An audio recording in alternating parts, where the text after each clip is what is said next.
Okay, we're ready to move now into hypothesis testing using the information that we've looked at about how population sampling distributions behave.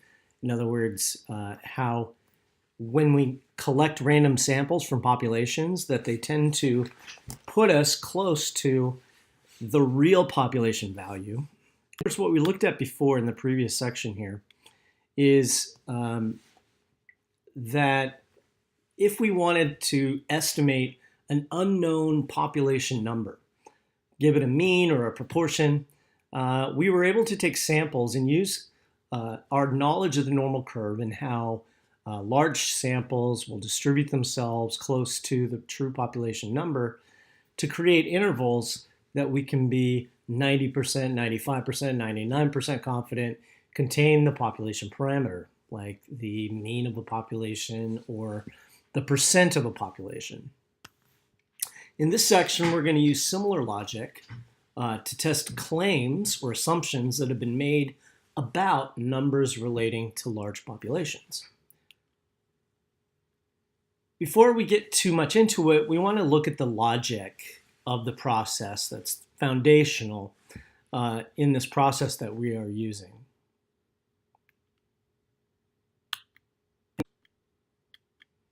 So in understanding the logic behind the approach we're going to take, it is helpful for us to look at the ideals that we strive for, though of course they're never perfect, within our criminal justice system.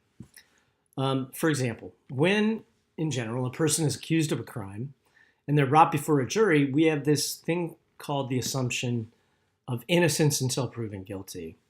And so throughout the trial, it's basically going to come down to a decision of 12 people, and the outcomes will be one of two things. Either the person is found to be not guilty, in other words, the guilt has not been proven, and so the assumption of innocence then is maintained. We don't have to prove somebody's innocence. We just have to show that the guilt has not been proven strongly enough. And then the second decision possibility is that they're found guilty, meaning there's enough evidence there for us to prove guilt beyond what we would say is a reasonable doubt. Through the process of a trial, the jury must weigh the evidence under the assumption of the defendant's innocence.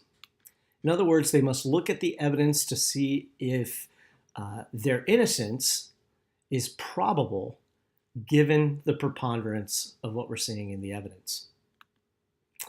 We also state that guilt must be proved beyond a reasonable doubt, meaning that the evidence has to leave very little to doubt concerning the defendant's guilt. So let's look at an example.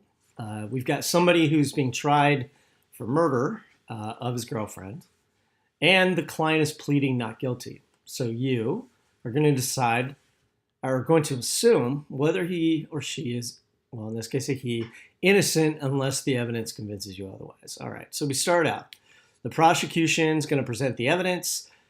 He faces life imprisonment or the death penalty. At what point are you convinced that the client is guilty? So we start off with, well, someone testifies that a friend heard another friend tell a reporter that he saw him do it. Okay, well, that's pretty basic. Not a whole lot there. Number two, he owns a similar knife to the one used in the crime, but there wasn't any DNA found on that particular knife. Third, his DNA is found at the scene of the crime, which is his girlfriend's apartment. He confessed to the crime after 10 hours of questioning the day after the incident. 3 eyewitnesses testified to hearing a scream and saw him run out of the apartment and drive off in his car. Security cameras in the apartment show him stabbing her several times and then fleeing the apartment.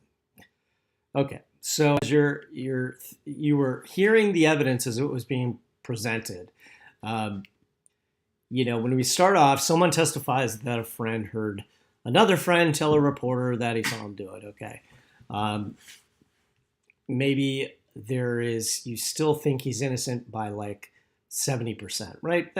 That's not very good. It's a friend telling another friend, tell a reporter, blah, blah, blah.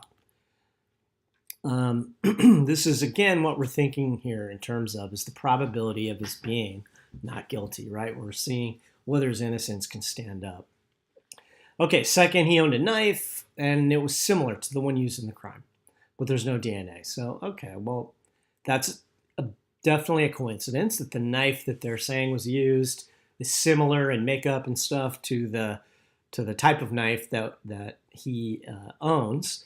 So maybe we're starting to get a little suspicious. Okay, well, the fact that his DNA is found at the scene of the crime, it's his girlfriend's apartment, so of course we would assume that there's going to be DNA. He's probably over there a lot. And so maybe we're not too surprised that his DNA is found in his girlfriend's apartment. Okay, well, this is pretty telling. He confessed to the crime, but this is after 10 hours of questioning the day after the incident. So there's definitely evidence sometimes that people will confess to crimes, or they can be kind of lulled into them. If you haven't watched Making of a Murderer, that's probably a good starting point for you. There are a lot of times, surprisingly, that people may confess, but a confession is pretty convincing or pretty strong evidence, at least. Okay, 3 eyewitnesses testified to hearing a scream, saw him run out of the apartment, drive off on a car. Okay, yeah, well, if you just saw her dead body and then freaked out, maybe, and maybe he had been at the apartment, maybe he was in the shower and just got surprised and freaked out that he might get caught. So maybe we're still not there yet. But now when we have security cameras in the apartment actually showing him stab her several times and then fleeing the apartment, we can't really fake that. Okay, well, so maybe there's a 0.01% chance that he did not do it. So you can kind of see the building of the evidence here. And again, we are operating or starting with the assumption that the person is innocent until the evidence begins to show otherwise. So in statistics specifically, we start off with that whole guilt, not guilt setup, but we put those two hypotheses at opposing each other. We call the first one the null. And the null hypothesis is kind of akin to our assumption of innocence until proven guilty. The null is our currently accepted value or number that we feel actually represents a population value, right? So maybe we assume that the population of women in the US is 50%, right? And so people just kind of make that assumption, but maybe it's actually different than that. And so if we want to challenge that assumption, we put forth the alternative, and it should say that we think that the population value is less than what the null is, greater than, or just not equal to. So this is the one that the researcher is really putting forth to challenge the status quo, challenge the null hypothesis.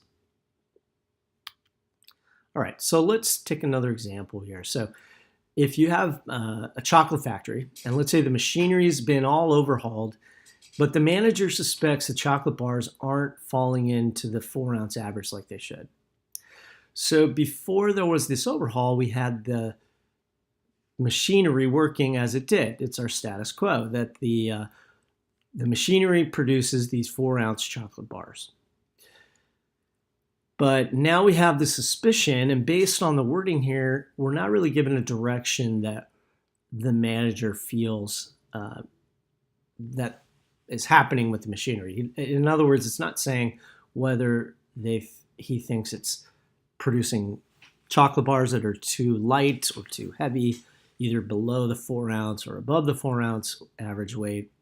And so because of that sort of being left open there, being non-committal in either direction, we would just say that the alternative is that they are not 4 ounces anymore. So this is what is being researched in our study. And as we approach this, we're going to assume and give default de facto value to the null. We're going to assume the null is true and look at all the evidence under the assumption that the null is correct. And if our data disagrees significantly with it, then we may end up rejecting the null hypothesis and assuming the alternative must be correct. So looking at the wording of the question, again, it really plays into how we establish the null and alternative hypothesis. So, for example, it's generally accepted among educators the average student studies no more than 15 hours per week. A national student organization claims its members study more than the national average.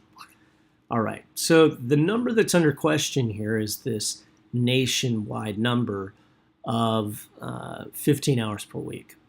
But then this organization claims that its members are an exception to that, right? And they specifically are stating that their members study more than the national average. So the status quo we start off with would be that 15 is our number. Notice that mu is our average symbol, a population symbol, 15 hours per week. And the alternative is that mu is more than that. And we decided on the more based on the wording there, where it said its members study more than the national average. Example 3, leading news agency claims that the president's approval rating has dropped over the past 3 months. Previous polls have put the president's approval rating at a minimum rate of 56%. The president's chief of staff wishes to test the claim since an election's approaching. So now the number that's sort of in dispute here is 56%. And so that is a population proportion. So our null hypothesis would be that it's equal to 56%, but the claim is that it's been dropping over the past few months. So our alternative is that P is less than 56%. Leading authorities have stated approximately 1% of dogs attack people even if the dogs are unprovoked. An animal rights organization believes that 1% is not accurate. So again, this is a 1% is kind of my number that's under challenge here. So that's a proportion, so P equal to 1%. And then the animal rights organization believes 1% is not accurate, but it doesn't really give us a direction there either. So we would just say for our alternative that P equals 1% and the alternative, being P not equal to 1%. It didn't give us a committed direction to go with there. So once we have our hypotheses established, then we have to decide which hypothesis that reality supports. And the only way we can look at reality is through collection of data. And so again, we're going to turn back to the criminal justice system here as kind of our setup. We have defendants and we have prosecutors. And the defendant is like the one that's under attack. It's being prosecuted.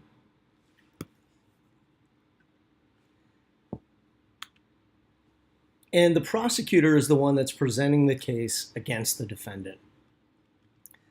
The defendant's the one we assume guilty until they're proven, or assumed innocent, sorry, I'll slip of the tongue there, until proven guilty. And then the prosecutors, it's up to them to prove guilt beyond a reasonable doubt.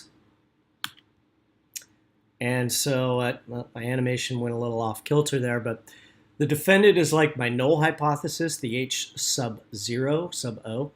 And then the alternative is we write as H sub A. They're like the prosecutor.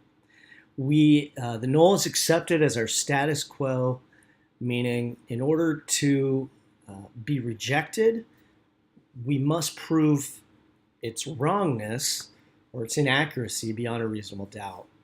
And since the alternative is going to replace the null, it needs to prove its case significantly. Okay, so in statistics then, we have our two hypotheses, both of which are opposing each other. We have our null, which is our current accepted value, our status quo, and then we have the alternative. So The null will always claim that either mu or p, mu being a mean of a population, p being a percent of a population, is set at this amount. So in the null, we're always going to use an equals. And so coming up with the null is pretty simple as far as we're doing it, because we just have to figure out what is the number that's in dispute. And then the alternative is the one that the researcher is proposing. And so it's the research hypothesis. And so we want to look at the wording of the question to determine what is it that the researcher believes about the change in either the population mean or the population percentage. And so attached within the alternative will always be either less than, greater than, or just not equal to C. And we base that decision on the way that the wording of the question is, because generally the wording of the question is trying to put us into the mind of the researcher. So that's the key thing. The problem, as you guys are going through these, is sometimes as you're trying to decide, well, what is the correct sign for the alternative, and it's actually very important that we get this right, is that you're going to be thrown all the information within the problem. Like, here's what the researcher was thinking, then he took the sample, and yada, yada, yada. And so we'll see the results of the sample, we'll see the results of this or that and the other, and that's just kind of a nature of a story problem. They're going to throw it all at you. So you really want to go back to the before they took the sample and before all this stuff, before they knew anything, they just had a suspicion, and we want to base the choice of our symbol on that wording. Okay, so the whole point here is we want to test the worldview of the null. All graphs that we draw are graphs under the assumption that the null is true, and we test our random sample under the assumption of that. Okay, so the next thing we want to talk about is the level of significance. This is our idea of how much or how far do we have to prove, or how far do we have to go in order to disprove the null? Kind of like our criminal case that we looked at. At what point are we convinced? Well, this thing we call the level of significance is really our bar of reasonable doubt. It's what we're setting as the bar for rejecting the null.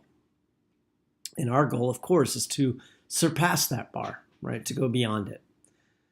And the level of significance is, in fact, just the other side of the coin to level of confidence. In fact, to find level of significance, we look at the opposite, or the complement of our confidence level. So if our confidence level is 95%, then the significance level we would say is set at 1 minus that, or 0.05 level of significance. And you can kind of visualize this, at least one of those scenarios, where our confidence level would be the area between, right, negative 1.96 and 1.96. And then the level of significance would be this extreme areas in the tails, where rarely do we fall into those areas because they have a low probability of occurrence. So looking back at the chocolate bars example that we looked at, we had the null hypothesis set at 4 ounces, which was our status quo, and then we had our alternative set at not equal to 4 ounces. That's what we were assuming. So if we assume the null is true, that the machine is working fine, then a random sample should put us at about where that 4 ounce weight is. And if we fall too far outside of that, then we begin to question the null. Now, depending on our level of accuracy, we know that it may not produce exactly 4 ounce bars, there's going to be some variability from bar to bar. But what we're looking for really is stuff that's way outside the norm, right? If we fell way down here as far as deviations from where we would expect to be if it was working correctly, we begin to suspect that, hey, maybe indeed the machine is not producing bars within the 4-ounce average, or maybe it falls up here where there's a very low percentage of this occurring. And so maybe our bars are too big, right? So the idea is if we assume the null to be true, that puts whatever the null says is our center at the center of our universe here. And when we fall too far outside of that, that begins to question the worldview or the assumption of the null. Though it's possible the machine is fine and we just happen to get an extreme sample, that's very improbable. And so that calls into question the worldview of the null. All right, so let's talk about conclusions a little bit. After we weigh the evidence, we have to draw a conclusion. And so if the evidence is overwhelming, we reject the null hypothesis. Okay, and we'll talk about how it is and when it is we specifically will do that, because there's just some basic rules we follow. But that's the wording of our conclusion. We are going to reject the null hypothesis, and in that case, we're doing it in favor of the alternative. And then if the evidence is underwhelming, it's not shown to really be statistically significant, the wording that we use is that we fail to reject the null. In failing to reject the null, we're not saying the null is true. Instead, we're saying that the evidence against it is not compelling enough to reject it. Just because someone is found not guilty, that's not the same thing as finding him or her innocent. Simply because we're assuming they're innocent. And the only thing we have to do in a court of law is to challenge that. All right, so for example, going back to this problem that we looked at, it's generally accepted among educators that the average student studies no more than 15 hours a week. In a spring newsletter, a national student organization claims its members study more per week than the national average.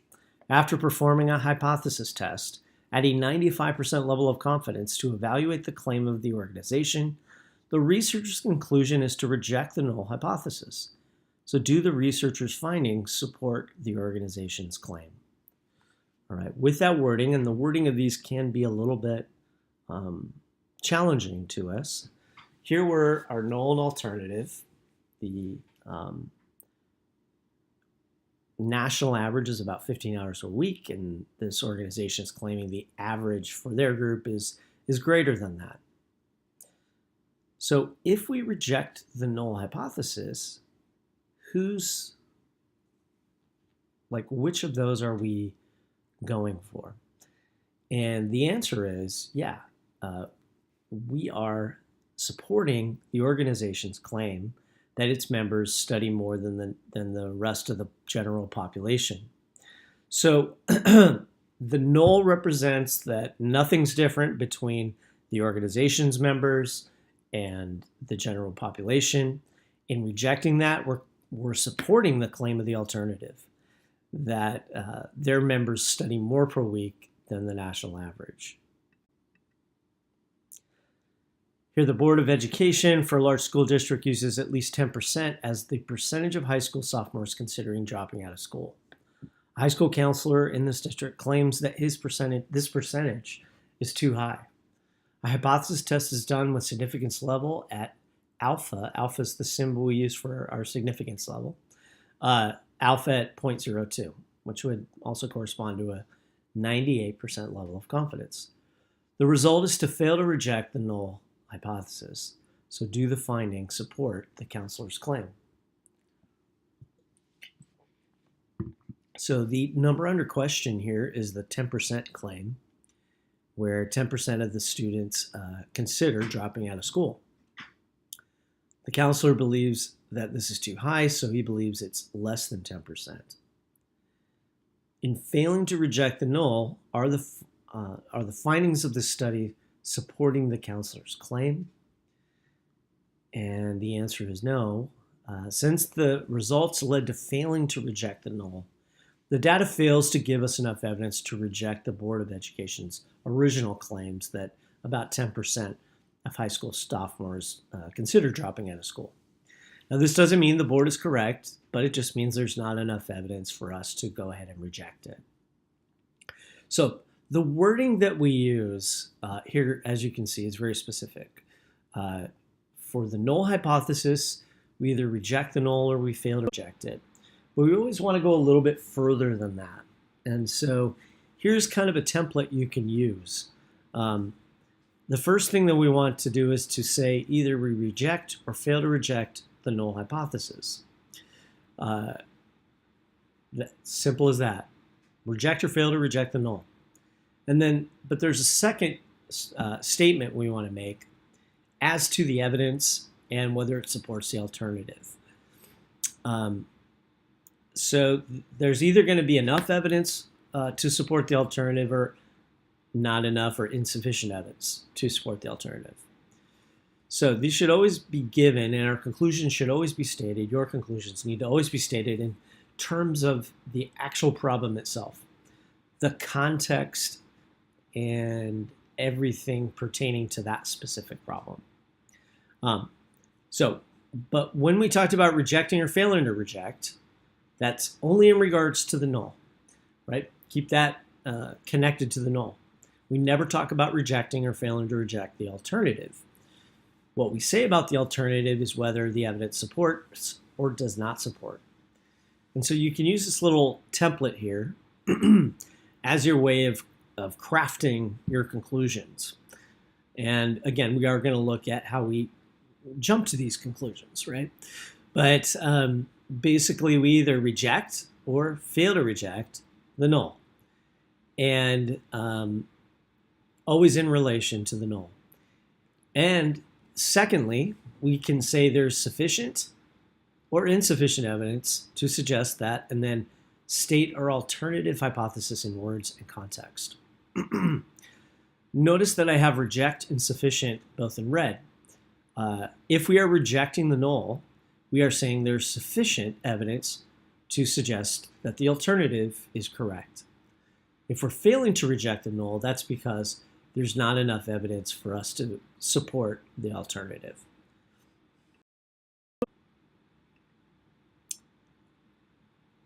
So how do we do our test, so to say? Where do we go in order to challenge the null? What's the evidence that we're going to put forth? And the best evidence that we can put forth is a sample, right? A random sample from our population. Because the idea that we looked at in the central limit theorem is that when we are taking random samples from populations, those samples should fall close to the true population parameter. So this random sample that we pull from our population is called our test statistic. The sample statistics come from samples, right? This is one way you can remember. When we say test statistic, what is that exactly? Well, it's our test of the null hypothesis, for one, and it's a statistic, and statistics come from samples. And as long as we have the conditions, and specifically here we're talking about proportions, because that's what your homework is going to start off with. With proportions, as long as we have a big enough sample, and the general guidelines here is that your sample size n times p, which is your population proportion, what's contained in the null there, that the product of those things have to be at least 10, and as well, the sample size times the complement of your proportion also has to be greater than or equal to 10. This is the basic rule that we use to make sure that our sample is big enough to give us an approximate normal distribution. So this is not a big thing that I emphasize. All the problems that you're going to give, for the most part, fall into this. But as long as we know that we have a population that has an approximate normal distribution, then the z-score is something we can look at as a test of how far or how not far our random sample is in relation to 0, or in relation to the claimed mean. Because whatever the null claims is the center, then we would expect, if that's true, that our value would fall close to that, which would be 0. And here's the way that we convert our test, our sample from our population into a z-score when we're dealing with proportions. We take p hat. P hat, remember, is my sample result. So it's always our sample first minus what the null is claiming, p, for our population. And then we divide it by the standard error. And you'll remember that when we were looking at creating confidence intervals with proportions, we measured standard error using p hat times 1 minus p hat. So this is a little bit different in that we use p. The basic idea behind that, and why we use p instead of p hat, is that p is our assumed population value, which is a superior way for us to measure the standard error of a population. And so if we assume that we do know p, which we are doing in our hypothesis testing, we use p rather than p hat as our measurement of error for that distribution. In the next video, we're going to look at some specifics now, once we've plugged our p hat into this formula and we've retrieved our z-score that matches that particular sample result, of when it is we can say we reject or we fail to reject the null hypothesis.